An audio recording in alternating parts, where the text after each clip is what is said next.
चला मित्रांनो, इथं आपल्याला कमी वेळ असतो. कमी वेळेत कसं सोडवायचं लक्षात घ्या. पेपरला गेल्यावर 52 लिटर द्रावणात दूध व पाणी याचे गुणोत्तर 9:4 आहे. तर त्या द्रावणात किती लिटर दूध टाकावे पहा. किती लिटर दूध टाकावे म्हणजे प्रमाण, जो गुणोत्तर आहे 3:1 होईल. आता द्या लक्ष, सोप्या पद्धतीत सांगतो पहा. जे द्रावण आहे, द्रावण, आणि या द्रावणात काय आहे, दूध आहे.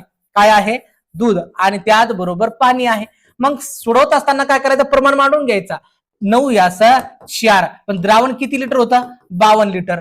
या 52 ला या प्रमाणांची बेरीज करून भागून घ्यायचं. 9:4 किती, 13, 13 1 13, 13 52, ही जनरल किंमत तुमची भेटणार. आणि 4 9 36, 36 लिटर दूध, आणि 4 16, 16 लिटर काय असणार आहे, पाणी. पण किती लिटर, मग याच्यात किती पाणी टाकावे, किती दूध टाकावे म्हणजे प्रमाण 3:1 होईल. मग यांचा तिरपा गुणाकार करून घ्यायचा, म्हणजे याचा जो गुणाकार आहे संपूर्ण कंसाशी आला, म्हणजे 36 1 36, x अधिक 36 बराबर 16 48. लक्षात घ्या, 36 अधिक इकडे वजा होऊन जाईल, म्हणजे फरक आला.